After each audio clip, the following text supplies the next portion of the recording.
Dave, congratulations on the win.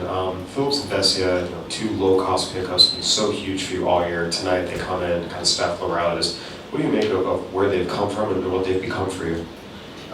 They've become huge, very impactful players for our ball club, for our bullpen.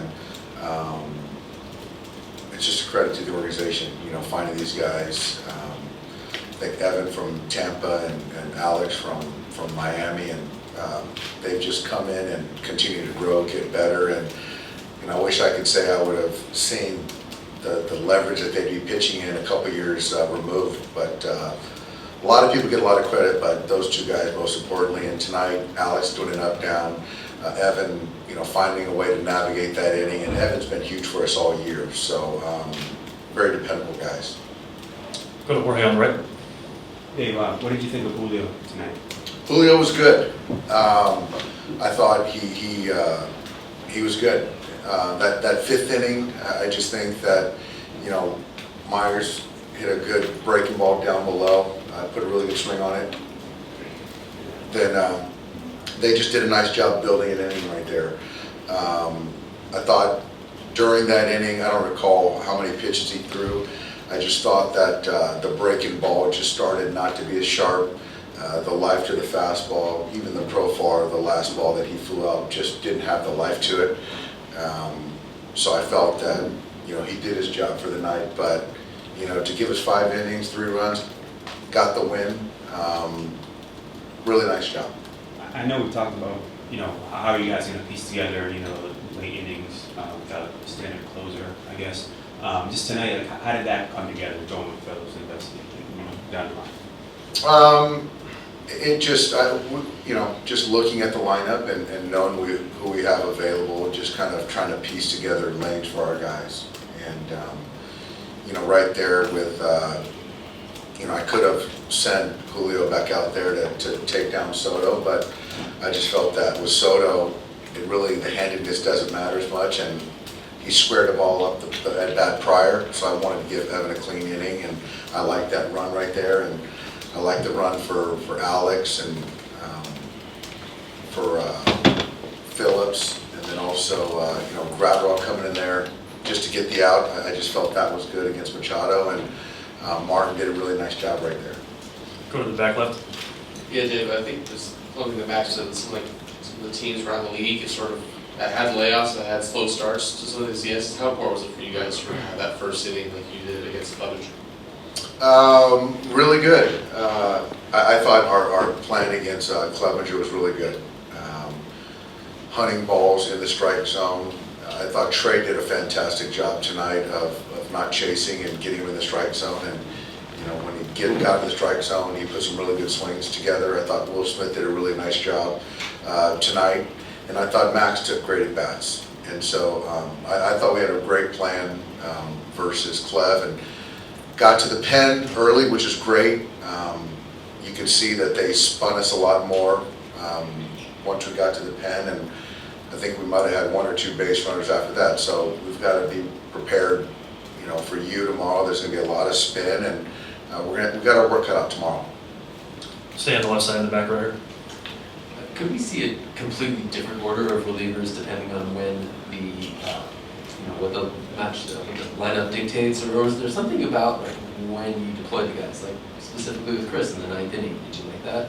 I loved it, but we certainly could see something completely different tomorrow, and I don't want to show my hand too much, but it's just kind of the luxury or the latitude that we have with our guys, willing to pitch in any inning, any leverage.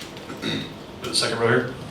Dave, I'm wondering if there's anything that stood out to you about just the camaraderie of this year's bullpen group, or maybe how they've made each other better, like the way you've approached your pitching in this offseason, that there's no one guy that stands out above the others. I'm wondering if maybe they've come together. They have come together.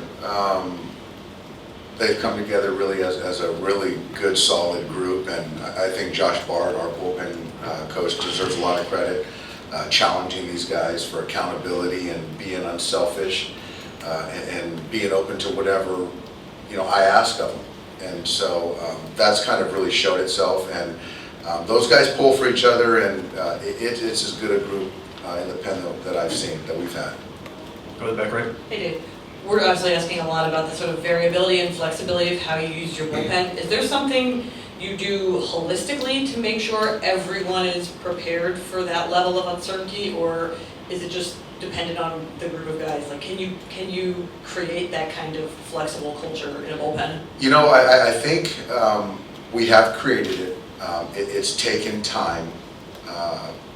You know, even getting a guy like Chris Martin here in the middle of the season and not having a defined role for him, that's different. And this is a guy that's been around for quite some time. And even having Craig Kimbrell go to a reliever versus being a closer, having certain guys close and other guys might pitch in the fifth inning, that same guy might pitch in the fifth. So I think it's just the kind of the approach, the mindset of just being a good teammate. Like, when you get like a guy like Chris Martin here, how do you introduce that idea to him, or sort of coach him up to be ready for the way you I think it's just kind of the full disclosure, the transparent, honest conversation, saying this is what our expectations of you, and you get left, right out. We believe in you. You don't walk guys, and you know, we'll give you a heads up, but I could use you as early as the fifth, and I can see you finishing games. And so, you know, if we do an up down, we're going to take care of your workload, and we've held true to that. And I think that players, you know, you kind of lay it out, give them expectations, but the main thing is to follow through, and I think we've done a good job with that. We'll take our last question here in the back row. Backgrounder, Myers hitting the sixth. Did you think they were going to turn 2-2 on that? No, I thought it was almost past Gavin.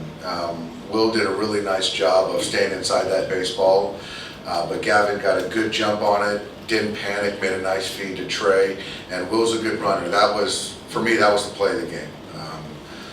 That was Evan's last hitter.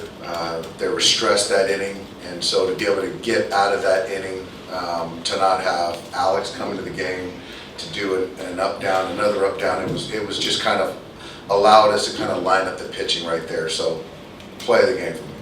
We'll take our final question. Kirsten, go ahead. Sorry, Dave. When it comes to just Gavin Lux, even Trea Turner, with how they kind of closed out the regular season, trying to find their swing, certain things at the plate, how important is it and how big is it for them to kind of come in, have big swings like today, and kind of set the tone for themselves here in the postseason? It's great. You know, for us to have a game where Mookie, Freddie, and Justin don't do anything offensively, and to win a ball game is a good thing.